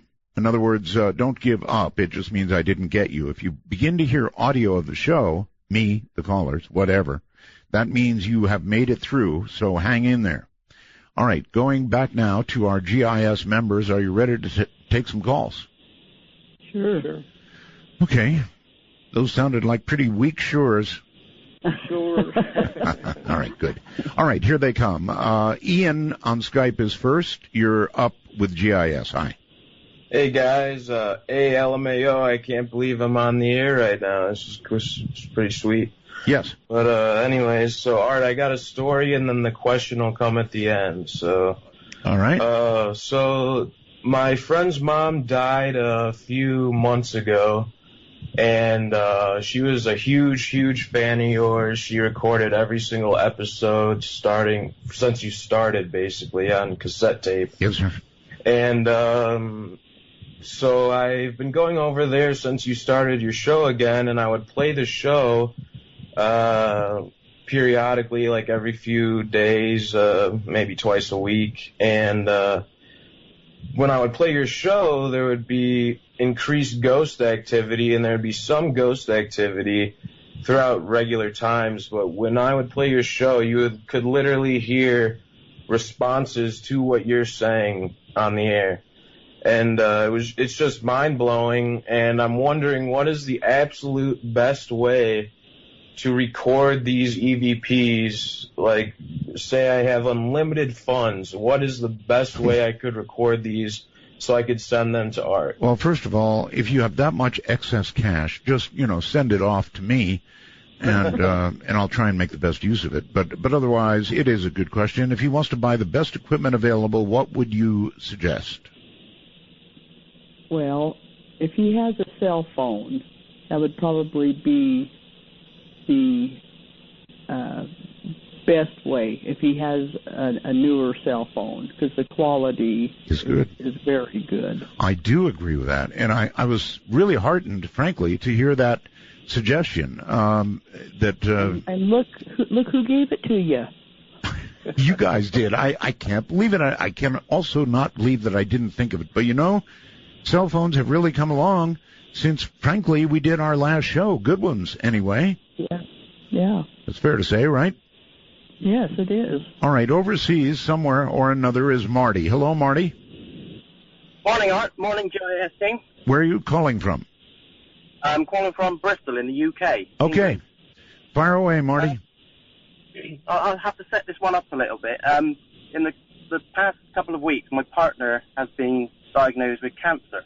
Oh, I'm sorry. And ever since then, I've always been interested in the topic of EVP, but we've been starting to hear them with our own ears, which is very unusual. We've been starting to hear all sorts of voices and just, sounds just seem to be materializing out of thin air, really. Okay. I just wondered if the GIS team have ever been able to hear such things with their own ears, and why might that be? Because it's only just started happening ever since we've learned this devastating news. GIS people? Yeah, I would recommend that you start recording and ask, is your partner still healthy? Yeah, she's feeling very well within herself.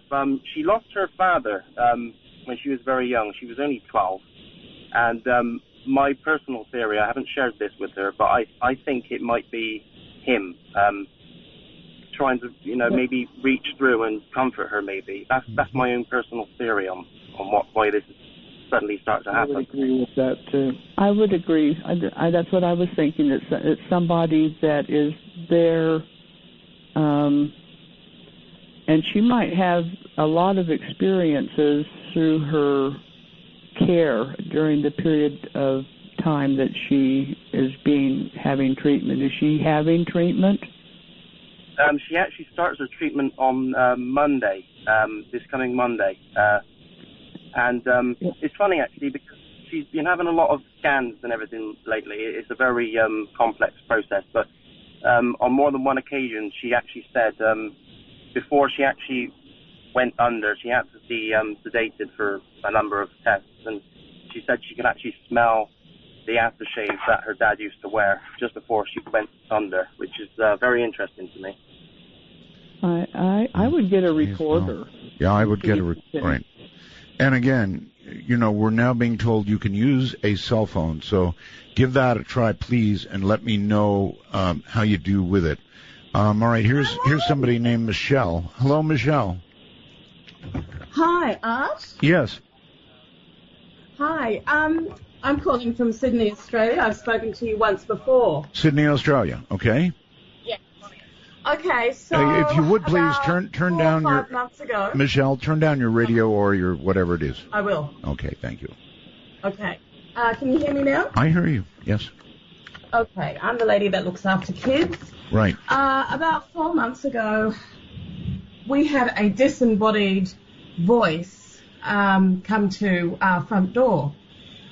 Basically, it was around 4 o'clock in the afternoon, and I was expecting one of the parents to come and pick up their child. And the child's only like 14 months. Anyway, so I was just washing my hands, and I heard this, hello, like this. Yes. And so the little baby actually thought that it was its mother. And so he crawled to the door. I walked to the door, and 2 other children ran to the door. And she was nowhere to be seen. And so subsequently the little baby just started to cry. So I picked him up. Anyway, she turned up some 15 minutes later, and I said to her, were you here, 15 minutes ago? And she said, no. And I said, are you sure? She said, absolutely. I've only just arrived. And I said, okay. But she said, oh, he's crying. I said, yes, he's crying because he thought you were at the door 15 minutes ago, as we all did. And she has actually quite a distinctive voice. So I don't know whether it was a time slip or a ghost, because we have, had a number of things over the years happen, playing tricks on us, like a practical joke. So, yeah, that's my tale. Okay, well, here's a good question then for our guests, and that is, if you hear something in the audible range, if you actually hear it with your ear, I would assume, for example, that when you record it, if your ear was in the right place listening carefully enough, you would hear it with your ear. Is that correct or not? We've had some audible that we heard out loud that actually didn't show up on the recorder. Oh, that's weird. Oh. That's happened a few times. All right, Michelle, that probably doesn't help you, but it is interesting. I would wonder if the mother was thinking about, if it was her. Did you say that it was her voice? She did, yes. I would wonder if maybe the lady was thinking about getting there at the house to get her baby. There you go. All right, let's go to the phone. Las Vegas, Nevada, just over the hill here. Hey, how you doing? All right. Okay. Couple of questions. Now, as I understand it, when these EVPs are recorded, you aren't wearing headphones. In fact, they're not happening at that time. I don't know. I guess I'm confused. But you're not hearing them in real time, I guess what I'm saying. That is correct. They just leave a recorder and a mic going in a given room, in a given place. Sometimes they're present, as you can hear, because you hear them in the EVP, and sometimes they're not. So, go ahead. Okay, so it's the actual medium of recording that's capturing these sounds or these communications, and once converted into a digital or analog format, it exists on that tape or whatever format it is. That's right. Could you not put a digital delay in, or just basically feed a microphone into a digital delay and then be able to hear within a couple of seconds or whatever you adjust the delay to? Oh, I see. The sound. Yeah, okay. Does that work? Yeah, it's a very good question, one that I asked years ago, and they did have a device like that for a period of time, but they only ever really got one EVP, I believe. Right, Barbara? Yes, that's correct. So it was very confusing because I can remember the time that Brendan had the earphones on, and we were talking, and he said, "I think I just heard an EVP." We were sitting around our table in our kitchen. Barry, were you there that night? No, but I remember up in Montana another incident where he tried that out. Okay, you got to speak up good and loud. We've got a very weak connection with you guys. I was saying we had another trip in Montana where Brendan was experimenting with that to actually audibly hear it. While real time. Yeah, real time. And that's crazy. It's crazy that it didn't work better. I thought, and I suggested that he try that, and then as he pointed out earlier, somebody actually designed something for him, but it didn't work that well. Still got to go back and listen.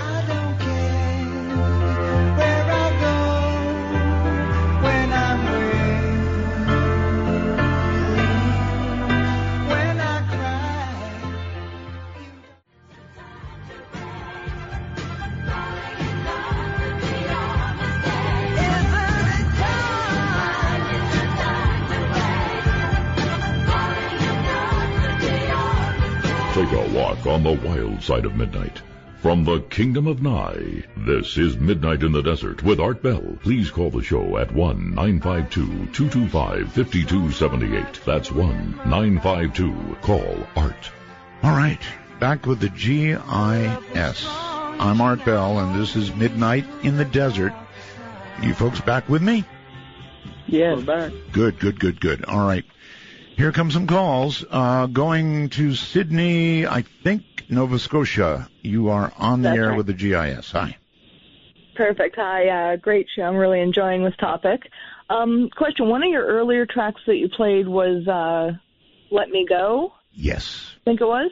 To me, it sounded almost like it was something being said backwards, like it was being played backwards. Have you ever received any noises that, have you ever played any of this backwards? Do you ever maybe inaudible noise, maybe backwards? Because it just had that feel like playing a record backwards or something, just for that particular one. So I was wondering. I'll take this one. We actually have. It isn't something that we did on a regular basis because we're trying to prove one thing, and by playing it reverse, we didn't want to take away from that. But we were at a local, it was a bookstore at one time, and they were doing New Age stuff, and I actually recorded something that we couldn't audibly make out what it was saying. And when we played it in reverse, it said, now you can hear it. Wow. Okay. I guess do you have that one? Is there any way you can play that one for us tonight? Brendan has it. I couldn't play it now. Maybe on another show he could. We'll do it on the next show. How about the next show? October? Let's make Halloween? a request. Yep. Halloween. All right. We'll tell him. Thanks, guys. All right, you bet. Can you make a note of that, Barbara? I'll remember it. Me and Barry will hound him about it. Okay, excellent. Let's go to Chaz, I believe, on Skype. Hey, Art, this is Chaz calling from Las Vegas, Nevada. Yes, sir. Hey, quick question for the GIS team.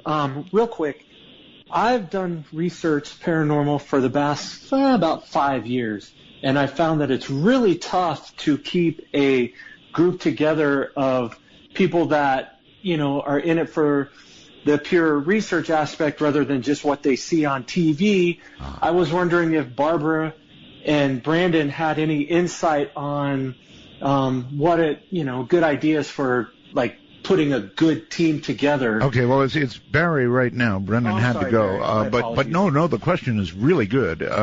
It is tough keeping a group together. Barbara, either one of you, what do you do? How do you do that? How do you keep from scrapping and fighting and breaking up like the Beatles?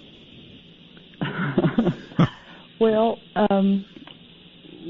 like we were talking earlier, life throws things at you, and you don't have control of certain aspects of your life. Of course. But you've got to be able to trust one another and get along with one another. There has to be a real bond if you want good relationships between everybody in the group, and I'd keep it as small as possible. We experienced that when we first got together. We were allowing people to go with us all the time, and it just gets out of hand. There's people that want to throw you under the bus, and of course, and it's all for glory, and the research aspect isn't what they're there for. It's fame and fortune. Very good answer. You've got to keep your group, I would recommend, very small, and where you're very compatible, be with people that you trust, where you can believe what they're saying, and they're watching your back too. Listen, Barbara, on behalf of my listeners, many, many, many, many of them, I want to tell you how much you were missed. Well, thank you. You're very welcome. That surprises me. Well, it shouldn't. Believe me. Trust me when I tell you. Santa Ana, California, I think. Hello. Hi, this is Dave. Hi, Dave. Hello. I had a quick question, and I'll take it off the air. Okay. For the guests, I was wondering if there's any EVPs that were so horrible that they haven't talked to them, about them on the show, or they just kind of wanted to forget about? And on the other spectrum, are there any happy EVPs like, wow, those roses smell great, or I'm doing great over here? Yeah, good. Both good questions. Thank you. Any so horrible that you have not played them or allowed them to be played on the air? Not really. The worst one that was the drowning one. That's the most. The one that bothered me was we got at the Rollins prison that said, "You laughed at me, cute laugh, I killed you." I think that's how it went. Yeah, I killed you. You laughed at me, real cute laugh. Yeah, I don't remember that. That'd be one to bring back too. My goodness. Okay. My goodness. All right, let's try. And the second part of the question was anything really happy.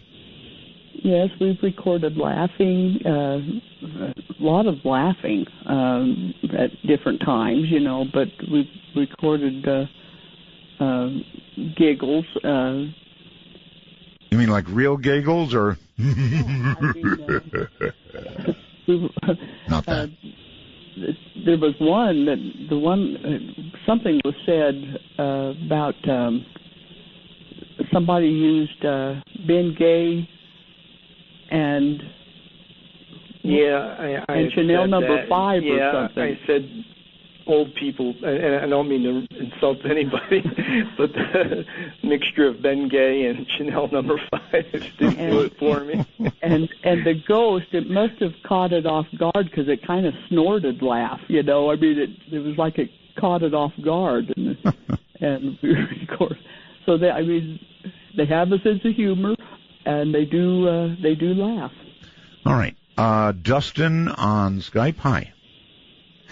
Hi, Art. Hi, Brandon. Hi, Barbara.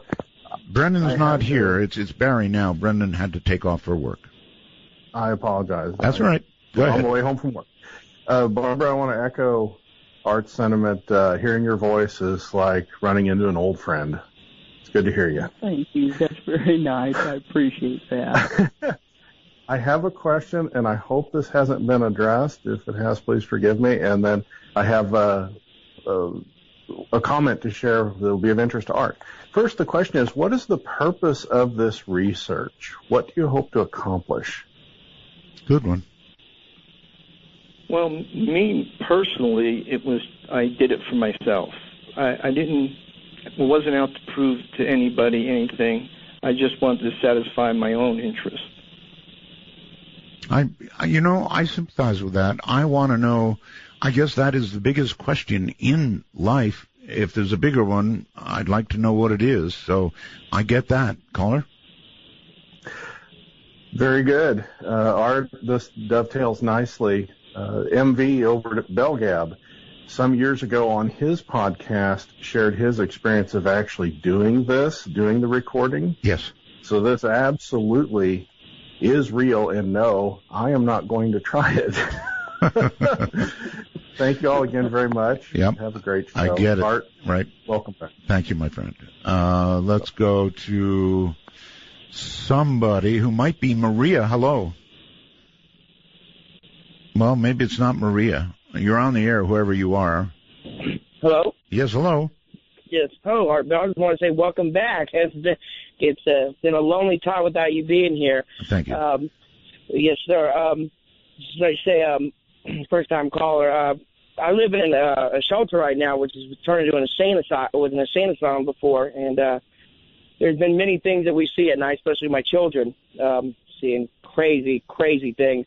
Some of my neighbors reported seeing somebody walking up and down the hallways at night.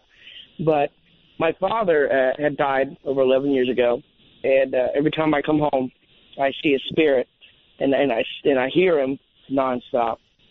And I just wanted to know what could cause me to keep hearing him all the time. Like at night is when I hear him the most. Okay. Either of you. I would talk to him like if he was physically there and tell him that everything is okay and that he can go on, that he doesn't have to stay. Would you do that with a recorder, hoping for an answer? Yes. always, if you're asking a question, always try to record it in case you get an answer that you're not able to hear audibly. All right. Again, coming through the wormhole, somebody wants to know. Barb, I guess, wants to know if you've ever done a personal EVP attempt. In other words, anybody from your own families. Have you done that? Me personally, I have not. That's something I think bothers me, maybe not Barbara, but I'd rather communicate with someone I don't know than someone personal. I hear that. No, I hear you. I completely understand. Jeremy on Skype, you're on the air with GIS. Hi. Hey, Art, how you doing? Okay. That's good. I'm in Louisville, Kentucky. I called the other night, fellow ham operator. So I'm sorry, you're where? You're where? Louisville, Kentucky. Louisville, okay. Yeah, and fellow ham operator. So I've trained my ears to try to listen as best as I can. But the audio clip that you played a while ago, I think it was a girl talking, or a lady. I think it's called "You're Not, Are You Dead?" or something like that. You guys dead? Yeah, you guys dead. It was a question, right? Right, and yeah, that was it. And it sounded to me, and I'm on Twitter, and I was trying to find out if anybody else can confirm of what I'm hearing. It sounded to me like she said, "You guys done?" That's what it sounded like to me. If you could play that one more time for me. I can't. It's buried in a computer right now, so. Okay. Normally I could. They normally send me a CD, but it didn't get here, so we had to do everything by computer, which is now Skyped up. Okay, no problem. I was just wondering. I'm sorry. I'm sorry we can't do that. Normally we could have done it, so perhaps on the next show we can do that for you. Let's go to Rockford, Illinois. Hi. Hi, Art. Thanks for taking my call. Long-time listener, first-time caller. Your guests are some of my favorites. Inspired me to actually go out and do the EVP as well. Really? How did you do? I'm still listening to all the data I recorded. I went to a famous place that a lot of people have heard of. Your guests may have even went there. I went to Waverly Hills in Louisville, Kentucky. They said that's one of the most active places. I bought a Spirit Box 11, which I'm going to take my answer off the air. I wanted your guest's opinion of Spirit Box 7, Spirit Box 11. If somebody once told me that they're kind of like a Ouija board, and if that's the case, I'm not going to be using it anymore. All right, it's a good question. We're so short on time. Spirit boxes.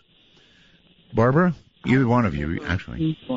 I don't have any experience with them, and I've never even heard of them, so. I haven't used one myself either. I know it has a lot to do with white noise in between frequencies.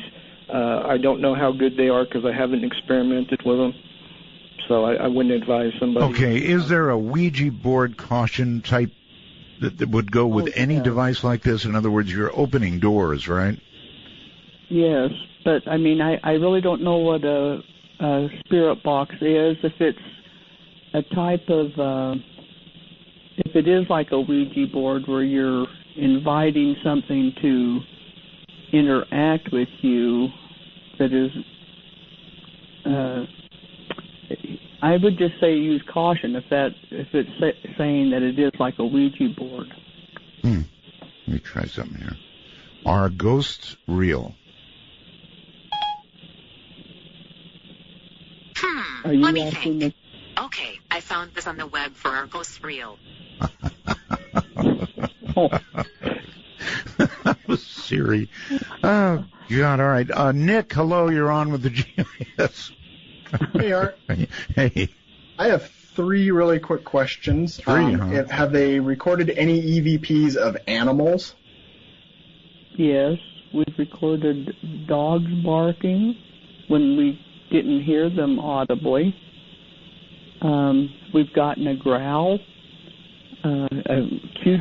We got a cat meowing, but there was like we've gotten a couple of really good growls in different locations when it sounded very close. If there would have been something growling like that, we would have, that was alive, we would have definitely heard it.